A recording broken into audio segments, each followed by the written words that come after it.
വെറും 3 മിനിറ്റിൽ ഷുഗർ നമുക്ക് കുറയ്ക്കാം. ചോറിന് പകരം ചപ്പാത്തി കഴിക്കുന്നത് കൊണ്ട് ഒരു 5-6 ചപ്പാത്തി കഴിച്ചെന്നാൽ ചോറ് കഴിക്കുന്നത് പോലെ തന്നെ ഷുഗർ ലെവൽ കൂടാനിടയുണ്ട്. നമ്മൾ പാലും മുട്ടയും എന്ന് ഒരുമിച്ച് പറയുന്ന ഒരു കാര്യമാണെങ്കിൽ പോലും ഈ പാലിൽ കുട്ടികൾക്ക് മാത്രം എഫക്റ്റീവായിട്ട് ദഹിപ്പിക്കാവുന്ന ഒരു ഭക്ഷണ വസ്തുവാണ് എന്നുള്ളത് മനസ്സിലാക്കുക. ഈ ഷുഗർ കൺട്രോളിലാണോ എന്നുള്ളത് നമുക്ക് എങ്ങനെ മനസ്സിലാക്കിയെടുക്കാം?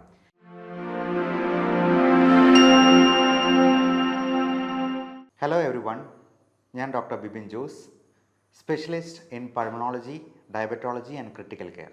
നിങ്ങൾക്ക് ഷുഗർ ഉണ്ടെങ്കിൽ യാതൊരു മരുന്നും കഴിക്കാതെ തന്നെ ഒരു 50 milligram per decilitre blood sugar level ഒന്ന് കുറയ്ക്കണം എന്നുണ്ടോ? ഇൻസ്റ്റൻ്റായി.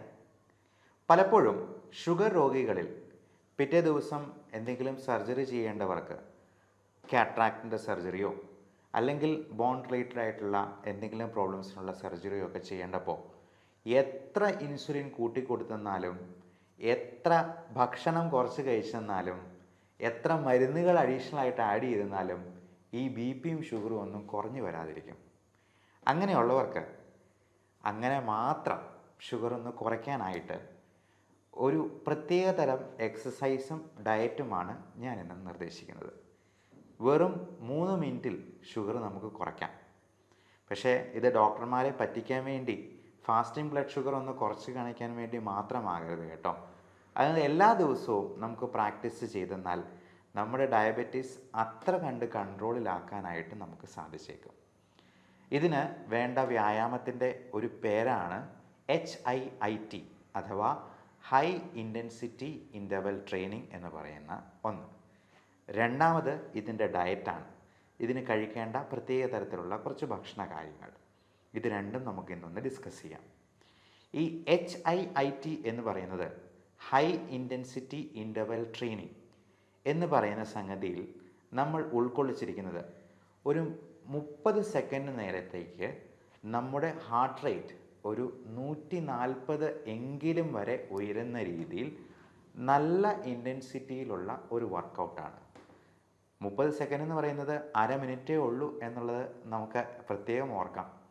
ഈ 30 സെക്കൻഡ് നേരത്തേക്ക് നല്ല ഇൻറ്റൻസിറ്റിയിലുള്ള ഒരു എക്സസൈസ്, അത് ഒരു സ്കിപ്പിംഗ് ആകാം, അല്ലെങ്കിൽ നല്ല സ്പീഡിലൊന്ന് ഓടുന്നതാകാം, അതല്ലെന്നുണ്ടെങ്കിൽ ഒരു 20 പുഷപ്പ് എടുക്കുന്നതാകാം, അല്ലെങ്കിൽ 20 സ്ക്വാറ്റ്സ് വിത്ത് ജമ്പിങ് അപ്സ് ഇതാകാം. ഇങ്ങനെ എന്തെങ്കിലും ഒരു എക്സസൈസ് വഴി നമ്മുടെ ഹൃദയത്തിൻ്റെ താളക്രമം നല്ല രീതിയിൽ കൂട്ടി ഒന്ന് ട്രെയിൻ ചെയ്ത് നോക്കൂ. അതിനുശേഷം ഒരു 10 മിനിറ്റ് കഴിഞ്ഞ് നമ്മുടെ ഷുഗർ ലെവൽ ഒന്ന് നോക്കിയെന്നാൽ ഉറപ്പായിട്ടും ഒരു 50 മില്ലിഗ്രാംസ് പെർ ഡെസിലിറ്റർ എങ്കിലും കുറഞ്ഞിരിക്കും. അതായത് ഒരു 200 ഷുഗർ ലെവൽ ഉള്ളവർക്ക് ഒരു 150 ആക്കാൻ പറ്റും എന്ന് സാരം. അപ്പോൾ നമുക്ക് ഈ സർജറിക്ക് മുൻപായിട്ട്, നമുക്ക് ഓപ്പറേഷന് മുൻപായിട്ട് ഷുഗർ ലെവൽ ഒന്ന് നോർമലാക്കി എടുക്കാൻ ഒരു വിധത്തിലും സാധിക്കുന്നില്ല എന്നുണ്ടെങ്കിൽ, പ്രത്യേകിച്ചും കാട്രാക്ട് സർജറി പോലുള്ള കാര്യങ്ങളിൽ നമുക്ക് ഈ രീതി ഒന്ന് ഉപയോഗിക്കാവുന്നതാണ്. കാര്യം, ഒന്ന് സ്ക്വാറ്റ്സ് എന്ന് പറയുന്ന സിറ്റപ്സ് ചെയ്യാനായിട്ട് പലപ്പോഴും വലിയ പ്രശ്നമൊന്നും ഉണ്ടായിരിക്കത്തില്ല. ഓൾഡ് ഏജിലാണെങ്കിലും നമുക്കത് എഫക്റ്റീവായിട്ട് ചെയ്യാൻ കഴിയുന്നതാണ്. അതോടൊപ്പം ഇതിന് ഉപയോഗിക്കേണ്ട ഒരു ഭക്ഷണക്രമത്തെക്കുറിച്ചും കൂടി നമുക്കിന്ന് ഡിസ്കസ് ചെയ്യാം. നമ്മുടെ ഷുഗർ കൺട്രോൾ ചെയ്യാനായിട്ട് നമ്മൾ തന്നെ ശ്രമിക്കണം എന്നുള്ളതാണ് ഇതിനകത്ത് ഏറ്റവും പ്രധാനമായിട്ടും ഉള്ള സംഗതി. അതിന് ഒരു ഡോക്ടർ എത്രയധികം ഉപദേശങ്ങൾ പറഞ്ഞെന്നാലും എത്രയധികം മരുന്നുകൾ കൊടുത്തെന്നാലും സാധിക്കുകയില്ല. അതുകൊണ്ട് തന്നെ ഷുഗർ 99% കൺട്രോൾ ചെയ്യാനായിട്ടുള്ള ഒരു വഴിയും കൂടി ഞാൻ ഇതിൻ്റെ കൂടെ പറഞ്ഞു കൊള്ളട്ടെ. അതിന് നമ്മൾ ഇംഗ്ലീഷിലൊരു പേര് വിളിക്കും self monitoring of blood glucose എന്ന്. അതായത് നമ്മുടെ ബ്ലഡ് ഷുഗർ ലെവല് നമ്മൾ തന്നെ ഒരു ഗ്ലൂക്കോമീറ്റർ വെച്ച് നോക്കി എഴുതി വയ്ക്കുന്ന ഒരു രീതി. അതൊരു ഡയറിയിൽ തന്നെ ഒന്ന് എഴുതി വയ്ക്കുന്നത് നന്നായിരിക്കും. ഡേറ്റും ടൈമും ഷുഗർ ലെവലും ഒരു വരിയായിട്ട് തന്നെ കോളം വരച്ചൊന്ന് എഴുതി സൂക്ഷിക്കുക. അത് രാവിലെ ഫാസ്റ്റിങ്ങിലുള്ള ബ്ലഡ് ഷുഗർ നോക്കാം. PPBS, അതായത് ഭക്ഷണത്തിന് ശേഷം 2 മണിക്കൂർ കഴിഞ്ഞിട്ടുള്ള ഒരു ബ്ലഡ് ഷുഗർ ലെവല്. അതോടൊപ്പം 8 മണിക്കൂർ കഴിഞ്ഞിട്ട് 2 തവണയായിട്ടും കൂടി ഒന്ന് നോക്കുക. 3-4 ദിവസം നോക്കുമ്പോൾ തന്നെ നമുക്കിതിൻ്റെ ഫ്ലക്ച്വേഷൻ കൃത്യമായിട്ട് മനസ്സിലാക്കാനായിട്ട് സാധിക്കും. അപ്പോൾ അത് ഭക്ഷണത്തിൽ മാറ്റം വരുത്തിയും എക്സസൈസ് കൂട്ടിയും നമുക്ക് ആ ഷുഗർ ലെവൽ നോർമലൈസ് ചെയ്യാനായിട്ട് കഴിഞ്ഞേക്കും. അതിന് പറ്റിയില്ല എന്നുണ്ടെങ്കിൽ തീർച്ചയായിട്ടും നമുക്ക് മരുന്നുകൾ കഴിച്ചുകൊണ്ട് തന്നെ അത് നിയന്ത്രണത്തിൽ കൊണ്ടുവരാനായിട്ട് പ്രത്യേകം ശ്രദ്ധിക്കണം. ഇനി ഇതിന് കഴിക്കേണ്ട ഭക്ഷണക്രമത്തെ പറ്റിയും പറയണമല്ലോ. അപ്പോൾ നമ്മൾ ഈ സർജറിക്ക് മുമ്പോ അല്ലെങ്കിൽ ഈ ബ്ലഡ് ഷുഗർ ലെവൽ നമുക്ക് നോർമൽ ആക്കേണ്ട അത്യന്താപേക്ഷിതമായ ഈ സാഹചര്യത്തിലോ നമുക്ക് തലേ ദിവസം ചോറ് പോലുള്ള ഭക്ഷണ സാധനങ്ങൾ അധികം കഴിക്കരുത് എന്ന് പ്രത്യേകം ഓർമ്മിക്കുക. ചോറാണെങ്കിലും ചപ്പാത്തി ആണെങ്കിലും മൈദ കൊണ്ടുണ്ടാക്കിയ പൊറോട്ടയാണെങ്കിലും എല്ലാം ഷുഗർ ലെവൽ കൂട്ടുന്നത് തന്നെയാണ്. ചോറിന് പകരം ചപ്പാത്തി കഴിക്കുന്നത് കൊണ്ട് അതൊരു 5 or 6 ചപ്പാത്തി കഴിച്ചെന്നാൽ ചോറ് കഴിക്കുന്നത് പോലെ തന്നെ ഷുഗർ ലെവൽ കൂടാനിടയുണ്ട്. നല്ല തവിടോട് കൂടിയ കാർബോഹൈഡ്രേറ്റ്സ് എന്തെങ്കിലും കഴിക്കുന്നതാണ് ഷുഗർ രോഗികൾക്ക് ഏറ്റവും നല്ലത്. ഈ പറഞ്ഞതുപോലെ സർജറിക്ക് തൊട്ട് തലേ ദിവസം നമ്മൾ കാർബോഹൈഡ്രേറ്റ്സ് ഒന്നും അടങ്ങിയത് അധികം കഴിക്കരുത് എന്ന് പ്രത്യേകം മനസ്സിലാക്കുക.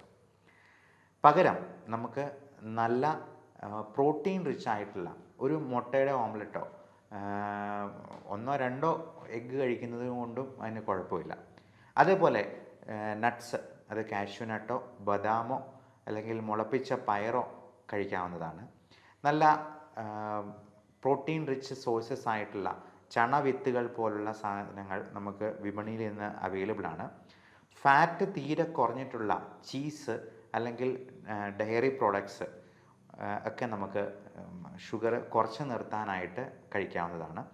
അതോടൊപ്പം ക്യാരറ്റ്സ്, പ്രത്യേകിച്ചും ബേബി ക്യാരറ്റ്സ് എന്ന് പറയുന്ന അല്ലെങ്കിൽ ബെറീസ് അല്ലെങ്കിൽ ടൊമാറ്റോസ് ഇങ്ങനെ അടങ്ങിയിട്ടുള്ള സാധനങ്ങൾ, അധികം മധുരമില്ലാത്ത പഴങ്ങൾ, പച്ചക്കറികൾ, സാലഡ്, യോഗട്ട് അല്ലെങ്കിൽ തൈര്. പാല് കുടിക്കുന്നത് പക്ഷേ ഷുഗർ കൂട്ടാനിടയുണ്ട്. പാല് എന്ന് പറയുന്നത് ഷുഗർ രോഗികൾക്ക്, പ്രായമായവർക്ക് പ്രത്യേകിച്ചും നല്ല ഒരു ഭക്ഷണമല്ല എന്നുള്ളത് മനസ്സിലാക്കുക. നമ്മൾ പാലും മുട്ടയും എന്ന് ഒരുമിച്ച് പറയുന്ന ഒരു കാര്യമാണെങ്കിൽ പോലും ഈ പാലിൽ കുട്ടികൾക്ക് മാത്രം എഫക്റ്റീവായിട്ട് ദഹിപ്പിക്കാവുന്ന ഒരു ഭക്ഷണ വസ്തുവാണ് എന്നുള്ളത് മനസ്സിലാക്കുക. എന്നാൽ തൈര് അതുപോലെയല്ല. അത് ഫെർമെൻറ്റ് ചെയ്യുമ്പോഴേക്കും അതിൽ നമ്മുടെ കുടലിന് ആവശ്യമായിട്ടുള്ള ലാക്റ്റിക് ആസിഡ് ബാസിലസും കൂടി ചേർന്നാണ് വരുന്നത്. അതുകൊണ്ട് തന്നെ നമുക്ക് തൈര് കൂടുതൽ കഴിക്കുന്നത് കൊണ്ട് കുഴപ്പമില്ല. പക്ഷേ തൈരിനോട് അലർജിയോ കഫക്കെട്ട് പോലുള്ള പ്രശ്നങ്ങളോ ഉള്ളവർക്ക് തൈരും ഒത്തിരി കൂട്ടുന്നത് അഭികാമ്യമായിരിക്കത്തില്ല. അതുപോലെ തന്നെ മോര് പോലത്തെ സാധനങ്ങൾ. അപ്പോൾ കഴിക്കാവുന്ന ഭക്ഷണങ്ങൾ എന്തൊക്കെയാണ് എന്നുള്ളത് നോക്കി സർജറി പോലുള്ള വളരെ അത്യന്താപേക്ഷിതമായിട്ടുള്ള കാര്യങ്ങളിൽ നമുക്ക് ഷുഗർ ലെവൽ കുറച്ച് നിർത്താനായിട്ടാണ് ഞാൻ ഈ പറഞ്ഞ രീതി അവലംബിക്കാവുന്നത്. നമുക്ക് ഇത് ഡെയിലി ഇങ്ങനെ തന്നെ അത്താഴത്തിന് നമ്മൾ കാർബോഹൈഡ്രേറ്റ്സ് പൂർണ്ണമായിട്ടും ഒഴിവാക്കിക്കൊണ്ട് സാലഡ് മാത്രം കഴിച്ചുകൊണ്ട് ഈ രീതി പിന്തുടർന്ന് നമ്മുടെ ഷുഗറിനെ വരുതിയിലാക്കാനും കഴിയും. ഈ ഷുഗർ കൺട്രോളിലാണോ എന്നുള്ളത് നമുക്ക് എങ്ങനെ മനസ്സിലാക്കിയെടുക്കാം? ഞാൻ ഈ പറഞ്ഞ രീതിയൊക്കെ പരീക്ഷിച്ചിട്ട് നിങ്ങളെ ചികിത്സിക്കുന്ന ഡോക്ടറെ പറ്റിക്കാം എന്നങ്ങ് ധരിച്ച് കളയരുത്. അങ്ങനെയുള്ളവരെ പിടിക്കാനായിട്ട് നമുക്കൊരു ടെസ്റ്റ് ഉണ്ട്. HbA1c എന്നാണ് പറയുക. അത് 3 മാസത്തെ ആവറേജ് ഷുഗർ ലെവലാണ് നമുക്ക് കാണിച്ചു തരുന്നത്. ഈ HbA1c പ്രമേഹമില്ലാത്ത ഒരു വ്യക്തിക്ക് 5.7 താഴെയായിരിക്കും. പ്രമേഹമുണ്ട് എന്നാൽ നല്ല കൺട്രോളിലാണെങ്കിൽ മാക്സിമം ഒരു 7-7.5 വരെ ഈ HbA1c ഉണ്ടാകത്തുള്ളൂ. 7.5ക്ക് മുകളിലാണെങ്കിൽ കഴിഞ്ഞ 3 മാസത്തെ ആവറേജ് ഷുഗർ ലെവൽ ഒരു 200-250 മുകളിലാണ് എന്നുള്ളത് ഡോക്ടർക്ക് കണക്ക് കൂട്ടാനായിട്ട് സാധിക്കും. അതുകൊണ്ട് അന്നത്തെ ദിവസത്തെ ഫാസ്റ്റിംഗ് ബ്ലഡ് ഷുഗർ മാത്രം കുറച്ച് കാണിച്ചതുകൊണ്ട് യാതൊരു പ്രയോജനവുമില്ല എന്ന് പ്രത്യേകം ഓർമ്മിപ്പിക്കുന്നു. അപ്പോൾ അങ്ങനെ HbA1c ഒത്തിരി കൂടുതലാണെങ്കിൽ നമുക്ക് ലൈഫ് സ്റ്റൈൽ മോഡിഫിക്കേഷൻ മാത്രം പോരാതെ വരും. അല്ലാത്ത ആളുകൾക്ക് ഒരു 7ൽ താഴെ തന്നെ ഷുഗർ ലെവൽ HbA1c കുറച്ച് നിർത്തിയിട്ടുള്ള ഷുഗർ ലെവലുള്ള ആൾക്കാർക്കാണെങ്കിൽ നമുക്ക് ലൈഫ് സ്റ്റൈൽ മോഡിഫിക്കേഷനിൽ തന്നെ മുൻപോട്ട് പോകുന്നതിൽ യാതൊരു തകരാറുമില്ല. പക്ഷെ അതിന് മുകളിൽ ഷുഗർ ഉള്ളവർക്ക് നമുക്ക് തീർച്ചയായിട്ടും അതിന് ആവശ്യമായ മരുന്നുകളും ചിലപ്പോൾ ഇൻസുലിനും ആവശ്യമായിട്ട് വരും. ഈ ഇൻസുലിൻ ഒരുപാട് ദൂഷ്യവശങ്ങളുള്ളതല്ലേ എന്നുള്ള ചോദ്യം ചോദിക്കുന്നവർക്ക് അഡ്വാൻസ് ആയിട്ട് പറഞ്ഞുകൊള്ളട്ടെ, ഇൻസുലിൻ എന്ന് പറയുന്നത് നമ്മുടെ ശരീരത്തിൽ നോർമലി ഉൽപ്പാദിപ്പിക്കുന്ന ഒരു ഹോർമോണാണ്. അത് കുറഞ്ഞു പോകുന്നത് കൊണ്ടോ അല്ലെങ്കിൽ അതിനെ നമ്മുടെ സെൽസിനെ എഫക്റ്റീവായിട്ട് യൂട്ടിലൈസ് ചെയ്യാൻ പറ്റാതെ വരുന്നത് കൊണ്ടാണ് നമുക്ക് ഷുഗർ കൂടുന്നതും ഡയബറ്റീസ് എന്ന് പറയുന്ന അവസ്ഥാവിശേഷം ഉണ്ടാകുന്നത്. അപ്പോൾ ഇൻസുലിൻ പുറമേ നിന്ന് സപ്ലിമെൻറ്റ് ചെയ്യുന്നതിന് യാതൊരു തകരാറുമില്ല. അത് കൃത്യമായിട്ട് എടുക്കേണ്ടവരിൽ എടുക്കുക തന്നെ വേണം എന്നുള്ളതും പ്രത്യേകം മനസ്സിലാക്കുക. അപ്പോൾ ഈ ഇൻഫർമേഷൻ നിങ്ങൾക്ക് ഉപകാരപ്രദമെന്ന് തോന്നുന്നെങ്കിൽ പ്രമേഹ രോഗികളായിട്ടുള്ള നിങ്ങളുടെ ബന്ധുക്കൾക്ക് അയച്ചു കൊടുക്കുക, ഷെയർ ചെയ്യുക. പ്രായമായ നിങ്ങളുടെ പേരൻസിന് 2 പേർക്കും ഡയബറ്റീസ് ഉണ്ടെങ്കിൽ മക്കൾക്കും ഡയബറ്റീസ് വരാനുള്ള സാധ്യത 80% എന്നുള്ളതും പ്രത്യേകം മനസ്സിലാക്കുക. അതുകൊണ്ട് ഈ രീതി നിങ്ങൾക്കിപ്പോൾ തന്നെ തുടങ്ങാവുന്നതാണ്. പലപ്പോഴും മണിക്കൂറുകളോളം ജിമ്മിൽ ചിലവഴിക്കാനായിട്ട് നമുക്ക് പറ്റിയെന്ന് വരത്തില്ല. അപ്പോൾ ഷുഗർ ലെവൽ കുറയ്ക്കുന്ന രീതിയിലുള്ള ഭക്ഷണം അറ്റ്ലീസ്റ്റ് ഡിന്നറിനെങ്കിലും നമുക്ക് അങ്ങനെ ആക്കാനായിട്ട് ശ്രമിക്കുക.